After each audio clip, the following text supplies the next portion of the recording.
Something else that I wanted you guys to pay attention to and to also understand is the variation of where the racket should be when you take the racket back. So there's the different kinds of variations.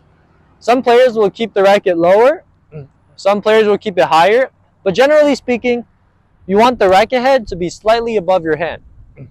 Now, as you keep it above your hand, you'll be able to create leverage. The racket will be able to drop much easier. And by utilizing the racket drop, the energy from the racket drop will translate into your shot.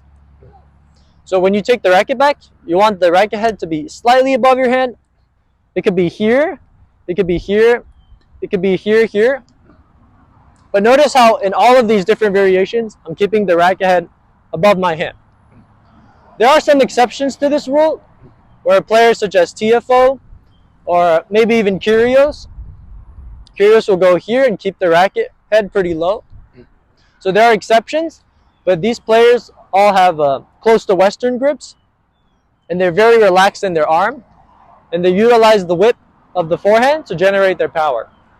But almost 85 to 90% of tennis players, including Federer, Djokovic, and Nadal, they all utilize the forehand takeback, where their racket head is above their hand, and they're utilizing the racket drop to generate their power.